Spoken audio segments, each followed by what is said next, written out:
नमस्कार, मैं हूं हरिशंकर व्यास।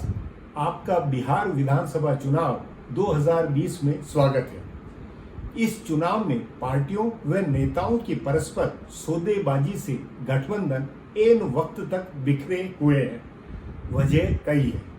नेताओं को लग रहा है मानो 2020 के चुनाव में जिसकी जो ताकत बनी तो आगे उसका भविष्य बनेगा।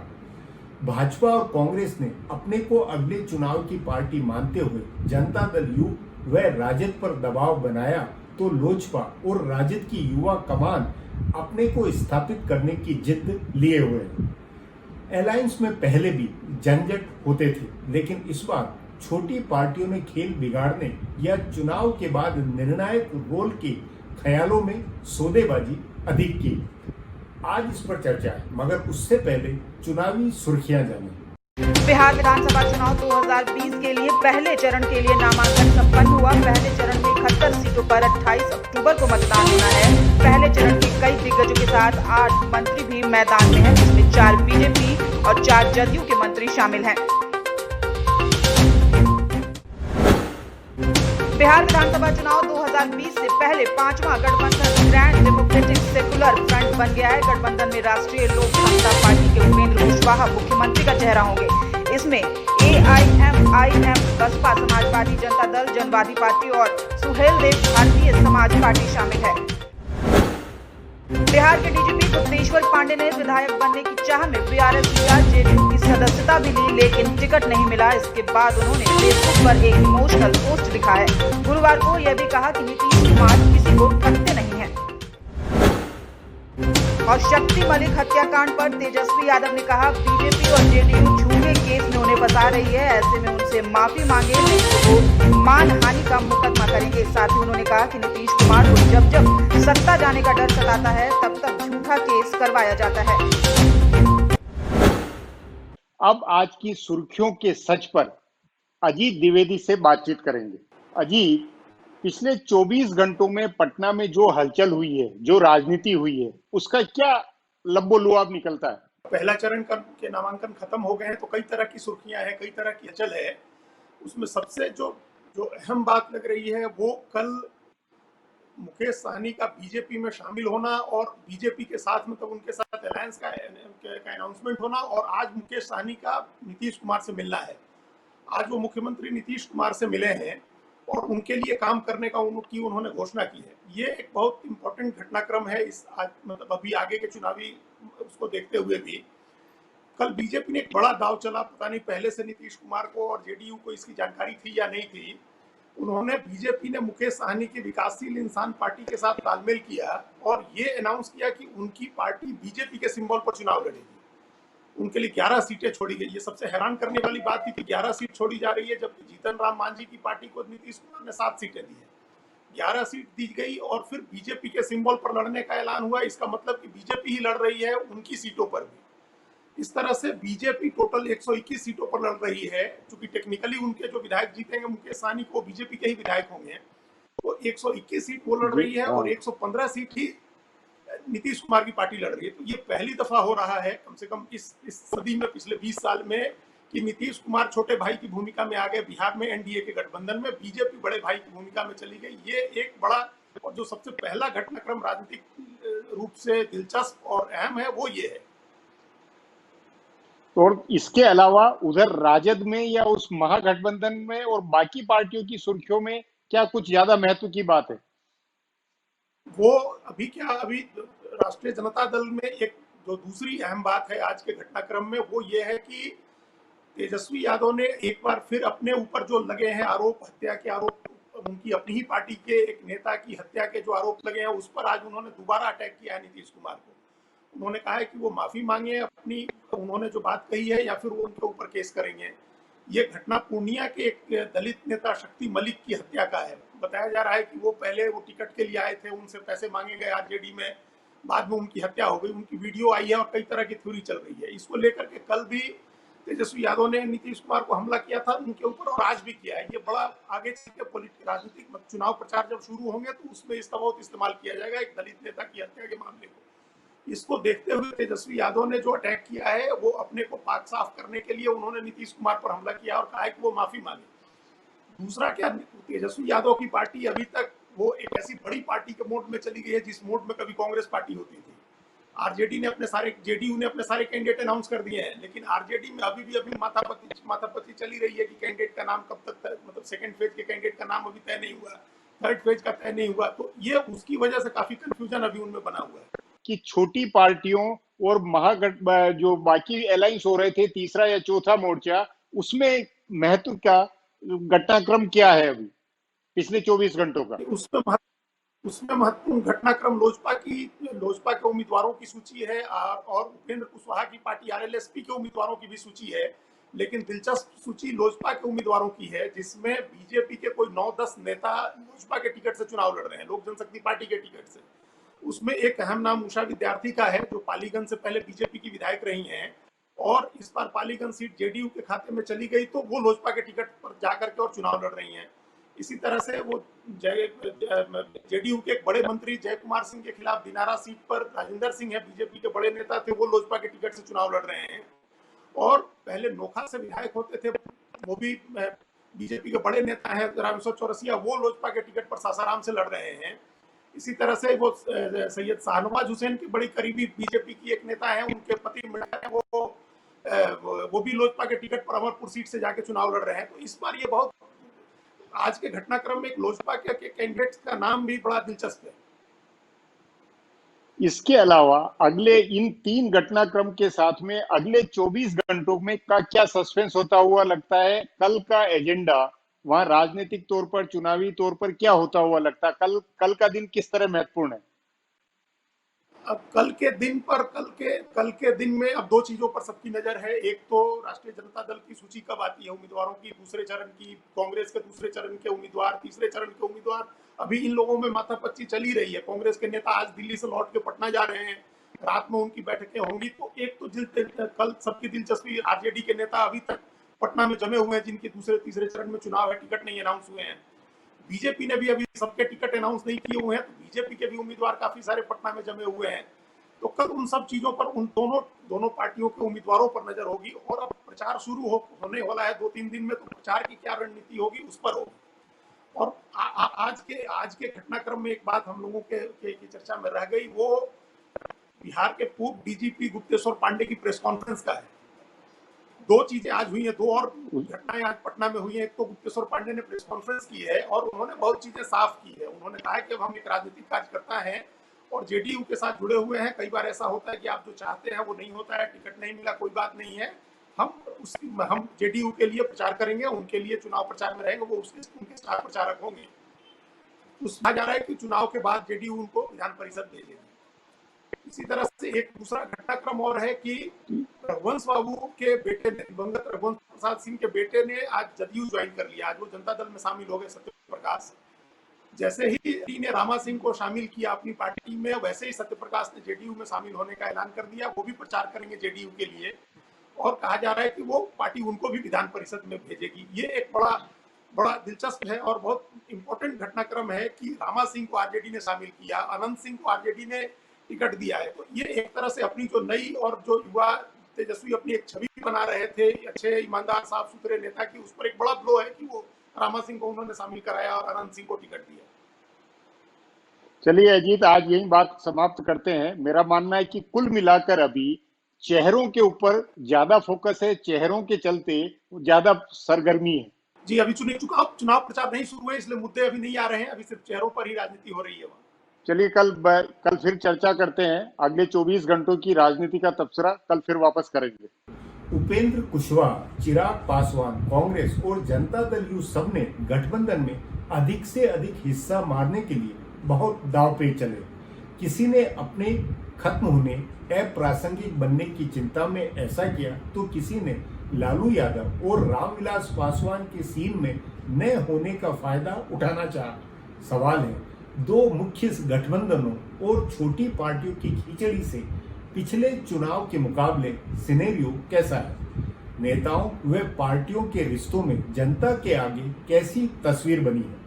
इस पर पहले जाना जाए खरा खुलासा।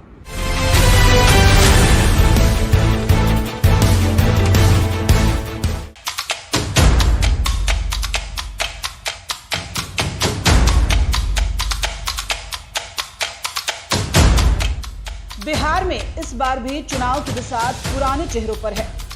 पिछले 30 साल से बिहार के सियासी शतरंज में जो मुद्दे थे, जिन चेहरों पर राजनीति थी, उन्हीं मुद्दों और उन्हीं चेहरों पर इस बार भी बिसात बिछी है।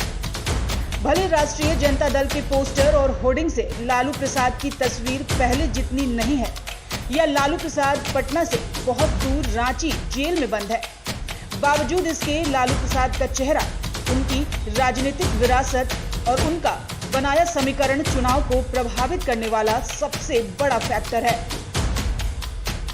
कमान भले उनके बेटे तेजस्वी के हाथ में है, पर समीकरण लालू का ही है। फिर सत्तारूढ़ गठबंधन की धुरी नीतीश कुमार है, बिहार की राजनीति की सबसे अहम धुरी है, पर उन्होंने भी अपने से ज्यादा लालू प्रसाद पर फोकस बनवाया हुआ है। उनकी पार्टी लालू प्रसाद और राबड़ी देवी के 15 साल के राज की दुहाई दे रही है।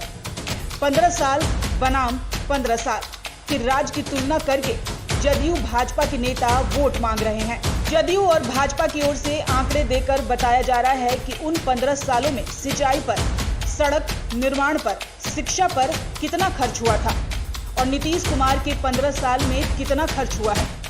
वैसे यह कोई तुलना नहीं, पर लालू राज के मुकाबले नीतीश राज को बेहतर दिखाने के लिए बिहार की जनता के सामने आंकड़े पेश किए जा रहे हैं। बहरहाल अगर राजकाज के मामले में लालू प्रसाद और राबड़ी देवी का राज इस बार चुनावी मुद्दा है, तो जातीय समीकरण के लिहाज से भी लालू प्रसाद का बनाया समीकरण ही धुरी में है। या तो उस समीकरण के लिए या उसके विरोधी समीकरण के लिए वोट मांगा जा रहा है। लालू प्रसाद ने मुस्लिम यादव यानी MY समीकरण बनाया था। इस समीकरण से लालू सिर्फ 2 ही चुनाव जीते, एक सन 2000 का विधानसभा चुनाव और दूसरा 2004 का लोकसभा चुनाव। जाहिर है कि सिर्फ MY समीकरण से वे 20-22% वोट वाली पार्टी के नेता तो रह सकते हैं, पर पार्टी को जिता नहीं सकते। तभी इस बार तेजस्वी ने सर्वजन की राजनीति की है, अगड़ी जातियों के नेताओं को टिकट देने का फैसला किया है। कांग्रेस के साथ होने से भी अगड़ी जातियों में सकारात्मक मैसेज गया और वामपंथी पार्टियों के साथ आने से अन्य पिछड़ी जातियों और गरीब वंचितों में भी अच्छा संदेश गया है। तभी तेजस्वी अपने प्रचार में पिछड़ा या यादव की बात करने से बच रहे हैं, जो सिर्फ बिहार की बात कर रहे हैं, युवाओं और महिलाओं की बात कर रहे हैं, रोजगार और उद्योग की बात कर रहे हैं। यानी जाति का समीकरण बनाने के बावजूद वे जाति से परे की राजनीति कर रहे हैं। भाजपा और जदयू भी यही राजनीति करते रहे हैं। वे यादव मुस्लिम को छोड़कर बाकी जातियों का समीकरण बनाते हैं। नीतीश से पिछड़ों में अति पिछड़ा और दलितों में महादलित बनाकर अपना एक वोट बैंक बनाया है। भाजपा सवर्ण और वैश्य की पार्टी होने का बहुत स्पष्ट संकेत देती है। इसके अलावा भाजपा पिछले 2-3 चुनावों से यादव नेतृत्व आगे करके यादव वोट बैंक सेंध लगाने का प्रयास कर रही है। इस बार भी नित्यानंद राय को केंद्रीय गृह राज्य मंत्री बनाकर और भूपेंद्र यादव को प्रभारी बनाकर भाजपा ने यह दांव खेला है। इसके अलावा झारखंड की अन्नपूर्णा देवी को राष्ट्रीय उपाध्यक्ष बनाकर यादव मतदाताओं को मैसेज दिया है। वैश्य राजनीति में भाजपा के पास बिहार में सुशील मोदी का चेहरा है, तो राष्ट्रीय स्तर पर नरेंद्र मोदी का चेहरा है। भाजपा ने कहा भी है कि वह नरेंद्र मोदी के काम और नाम पर वोट मांगेगी। सो बिहार में चाहे कैसे भी मुद्दे हो, कोरोना हो या आर्थिक का भट्टा बैठा हो, लाखों लोग दिल्ली मुंबई से लौटकर गांव में बेरोजगार बैठे हों, शिक्षा व स्वास्थ्य का अता पता ना हो, पर चुनाव लालू, नीतीश और मोदी के चेहरे पर ही होगा। ये तीनों 70 साल की सीमा पर पहुंचे नेता हैं और एक तरह से निर्णायक भूमिका में अंतिम चुनाव लड़ रहे हैं। सनमार्ग लाइव के लिए डेस्क की रिपोर्ट।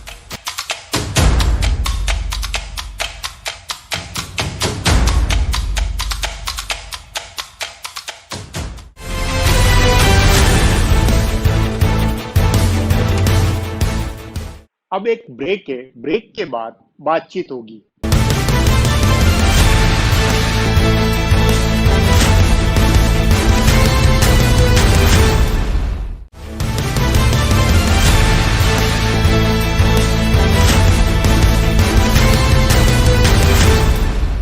इस मसले पर चर्चा के लिए वरिष्ठ पत्रकार जय शंकर गुप्त है। जयशंकर जी नमस्कार। जी नमस्कार। बिहार में जो चुनावी माहौल है उसमें आपके अनुसार गठबंधन की राजनीति और गठबंधन कितने पक गए हैं, क्या कुछ हालात नजर आ रहे हैं गठबंधनों को लेकर? देखिए, जो मौजूदा राजनीतिक परिदृश्य है बिहार का चुनावी, उसमें गठबंधन की राजनीति तो अनिवार्य पिछले कई वर्षों से रही है और इस बार जी भी है। थोड़ा सा सिनारियो बदला हुआ है। जो पिछली बार जो महागठबंधन में नीतीश कुमार और लालू प्रसाद यादव का राजद और कांग्रेस एक साथ थे, तो इस बार जी नीतीश कुमार जी का जनता दल यू जो है वो बीजेपी के साथ चला गया है। आपको पता ही होगा, सरकार के डेढ़ साल चलने के बाद नीतीश कुमार जी चले गए थे बीजेपी में। हालांकि उसके पहले उन्होंने कहा था विधानसभा में कि अब इस जन्म में तो मैं आप लोगों से हाथ मिलाने वाला नहीं हूं। तो लगता है जी उनका कोई और पुनर्जन्म हो गया है, तो उस पुनर्जन्म में फिर वो बीजेपी के साथ हो गए। बीजेपी और वो मिलकर के चुनाव लड़ रहे हैं। पिछली बार नहीं, तो बीजेपी के उसमें साथ एलजेपी। जी जी नहीं, उसमें स्थिति जो पिछले 2015 के मुकाबले में आज की तारीख में हालात कितनी बदले हुए हैं, और दूसरा ये कि सचमुच में अब क्या गठबंधन की सौदेबाजी लगभग पूरी हुई माने, या अभी कुछ धुंधलापन है?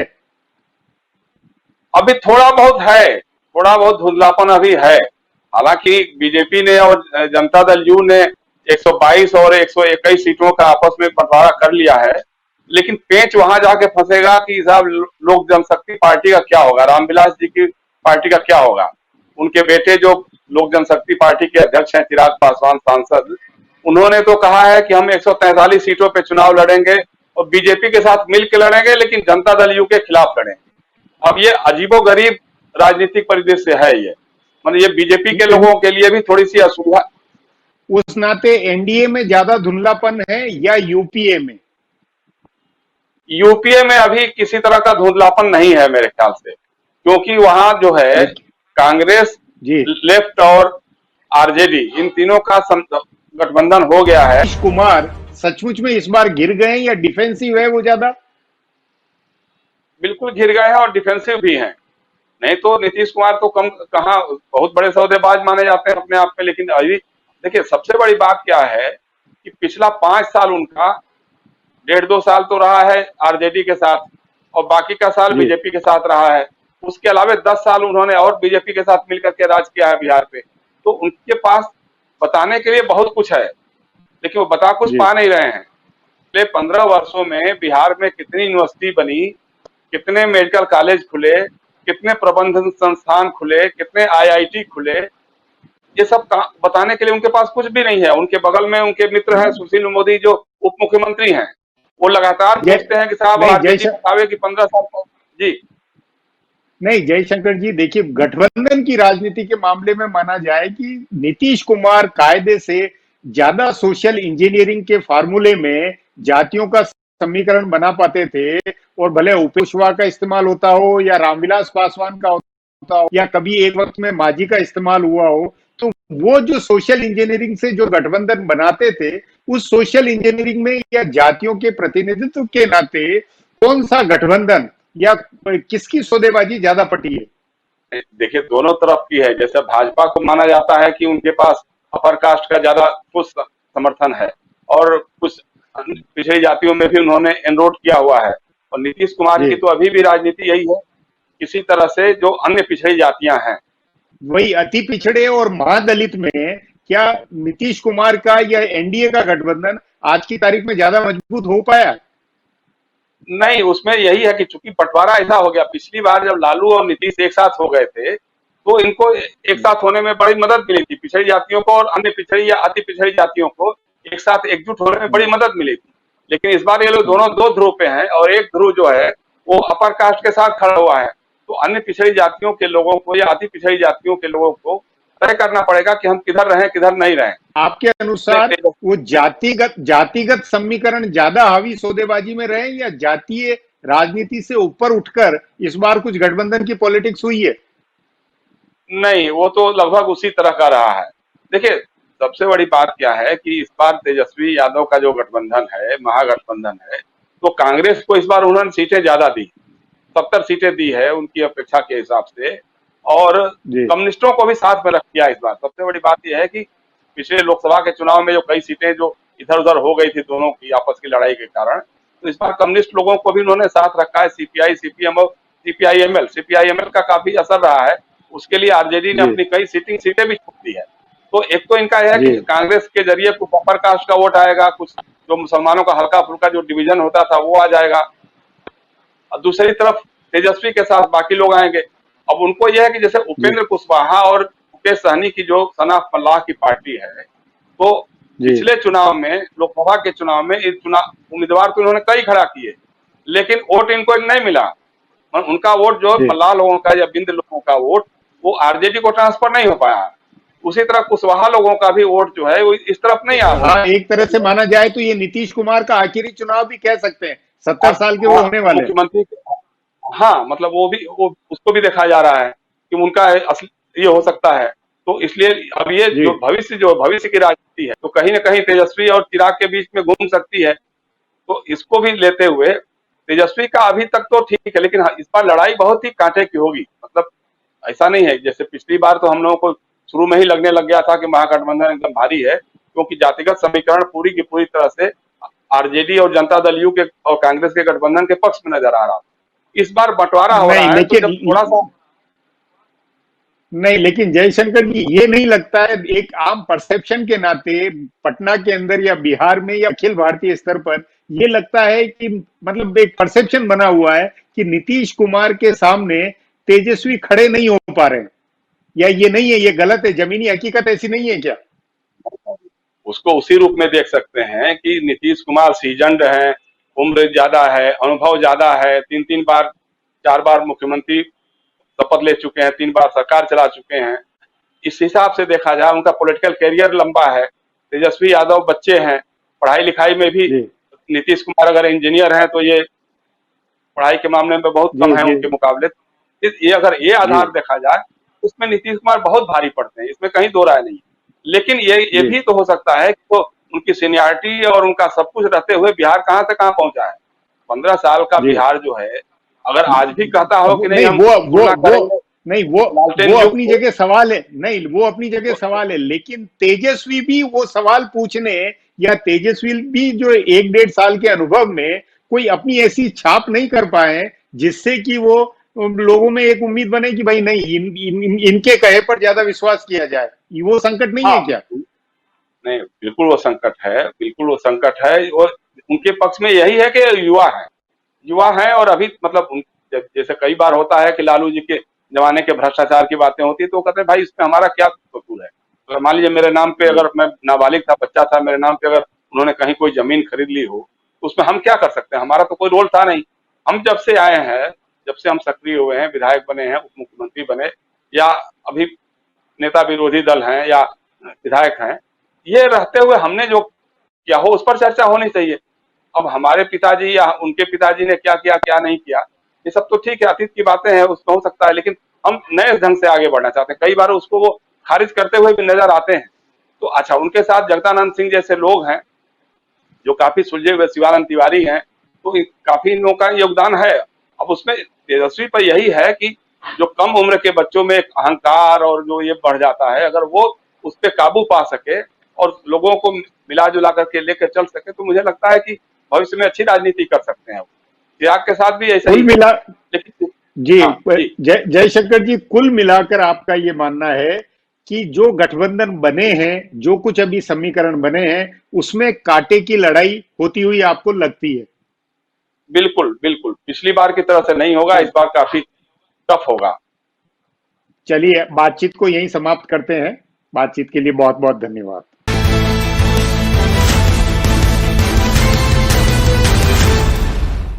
बिहार के चुनावी माहौल में गपशप को बहुत पंख लगे होते हैं। बावजूद इससे पार्टियों, नेताओं के दांव पेच में बहुत कुछ समझने को होता है।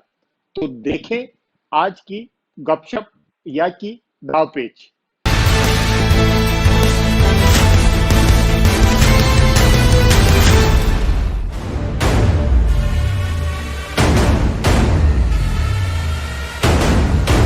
अगर बिहार में भारतीय जनता पार्टी ने ज्यादा सीटों पर लड़ने या अपनी सहयोगी जनता दल यूनाइटेड की संभावना को नुकसान पहुंचाने का दांव चला है, तो मुख्यमंत्री नीतीश कुमार ने भी अपना दांव चल दिया है। उन्होंने जिस अंदाज में टिकट बांटे हैं, उसे देखकर नहीं लग रहा कि वे भाजपा के साथ चुनाव लड़ रहे हैं। नीतीश की पार्टी जदयू ने अपने कोटे की 115 सीटों में से 11 सीटों पर मुस्लिम उम्मीदवार दिए हैं। सोचे, नीतीश ने करीब 10% मुस्लिम उम्मीदवार दिए। इसका मतलब है कि वे भाजपा के साथ होने के बावजूद अपनी सेक्युलर छवि को लेकर भरोसे में हैं। यह भी कहा जा रहा है कि उन्होंने आगे की राजनीति का संकेत भी इससे दिया है। उन्होंने 18 यादव उम्मीदवार दिए हैं। इसका मतलब है कि MY समीकरण के 29 उम्मीदवार हैं। उनके कोटे की 1/4 सीटें इन दो समुदायों को दी गई हैं। यह चुनाव बाद में बनने वाले संभावित समीकरण का संकेत हो सकता है।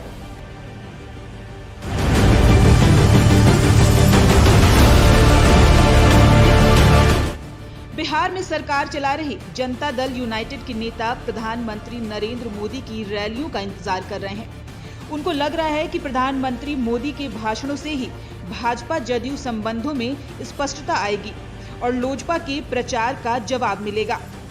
बिहार भाजपा के नेता रोज चिराग पासवान को चेतावनी दे रहे हैं। लोजपा में शामिल होने वाले भाजपा के नेताओं को भी चेतावनी दी जा रही है। बिहार के उप मुख्यमंत्री सुशील कुमार मोदी और प्रदेश अध्यक्ष संजय जायसवाल कई बार कह चुके हैं कि चुनाव में चाहे जिसे जितनी सीटें मिले, पर मुख्यमंत्री नीतीश कुमार ही होंगे। इसके बावजूद भाजपा में टिकट से वंचित रह गए नेताओं के पाला बदलकर लोजपा में जाने और उम्मीदवार बनने का सिलसिला थम नहीं रहा। संघ की पृष्ठभूमि वाले पार्टी के नेता राजेंद्र सिंह और पूर्व विधायक उषा विद्यार्थी ने लोजपा का दामन थाम लिया है और दोनों अपनी अपनी सीटों से चुनाव लड़ेंगे। उन दोनों की सीटें जदयू के खाते में हैं। इस तरह की कहानी कई सीटों पर दोहराई जा रही है। महागठबंधन में कांग्रेस को 70 सीटें मिली हैं। यह हैरान करने वाली बात है कि पिछली बार राजद और जदयू के महागठबंधन में 43 सीट पर लड़ी कांग्रेस को 70 सीटें मिली हैं। महागठबंधन में राजद का 144 सीटों पर लड़ने के लिए तैयार होना हैरान करने वाली बात है। जानकार सूत्रों के मुताबिक कांग्रेस पार्टी ने 70 सीटों की जिद इसलिए पकड़ी थी क्योंकि उसे राजद के ऊपर भरोसा नहीं है। कांग्रेस के एक जानकार नेता का कहना है कि चुनाव के बाद की स्थितियों को लेकर कांग्रेस को राजद पर भरोसा नहीं। कांग्रेस के नेता इधर उधर से हुई इस कानाफूसी पर यकीन कर रहे हैं कि जरूरत पड़ने पर भाजपा को राजद का समर्थन मिल सकता है। कांग्रेस के एक पूर्व प्रदेश अध्यक्ष का कहना है कि जिस तरह से महाराष्ट्र में 2014 के चुनाव के बाद एनसीपी ने भाजपा का साथ दे दिया था, उस तरह से अगर चुनाव के बाद सरकार बनाने के नाम पर भाजपा और जदयू में फूट पड़ती है तो राजद का साथ मिल सकता है भाजपा को। तभी कांग्रेस ने ज्यादा सीट लड़ने की जिद पकड़ी ताकि राजद कम सीटों पर चुनाव लड़ सके। कांग्रेस का आग्रह लेफ्ट को साथ रखने और दूसरी सहयोगी पार्टियों को भी गठबंधन में रखने का था। ऐसा होता तो भले कांग्रेस की कुछ और सीटें कम होती, पर राजद भी कुछ और कम सीटों पर चुनाव लड़ती। राजद की मंशा पर संदेह के साथ साथ कांग्रेस पार्टी की राजनीति राजद को एक दायरे में रखने की भी है। ज्यादा सीटों पर लड़कर कांग्रेस राजद के साए से बाहर निकलने की भी राजनीति कर रही है। दिल्ली से लेकर पटना के वीरचंद पटेल रोड तक की साजिश थ्योरी वालों की कानाफूसी पर यकीन करे तो महागठबंधन का बिखरना अनायास नहीं लगेगा। माना जा रहा है कि भाजपा ने महागठबंधन को तुड़वाने में पर्दे की पीछे की भूमिका निभाई है। हालांकि इस बात की पुष्टि कोई नहीं करेगा कि भाजपा ने यह काम किस रूट से किया। कुछ लोगों का कहना है कि तेजस्वी यादव को ही भाजपा ने सेट किया है। कोरोना का संकट शुरू होने से पहले तेजस्वी लंबे समय तक दिल्ली में रहे थे। बताया जाता है कि दक्षिण दिल्ली के एक 5 सितारा होटल में वे रहे और इस दौरान भाजपा के कई नेताओं से उनकी बात हुई। भाजपा इन लोगों को साथ नहीं ले सकती थी क्योंकि तब अपने कोटे से सीटें देनी पड़ती, लेकिन संभव है कि बाकी सारी मदद मिले और चुनाव बाद ये सब फिर भाजपा के छाते के नीचे आ जाए। Bureau report, Sanmarg live.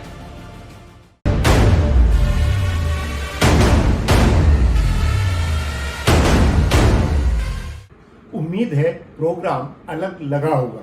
Bihar की राजनीतिक चेतना में जानने सोचने की कसौटी में यदि प्रोग्राम अलग और अच्छा समझ आए तो ईमेल से प्रतिक्रिया भेजें। प्रोग्राम को YouTube पर भी पसंद करें। YouTube पर नया इंडिया टीवी और nayaindia.com को विजिट करने की जरूर आदत बनाएं। अपने सोशल मीडिया से प्रोग्राम को आगे प्रसारित करें। बिहार के सुधी दर्शक यदि बेबाक लेकिन तटस्थ चुनावी प्रोग्राम को नहीं फैलाएंगे तो कौन फैलाएगा।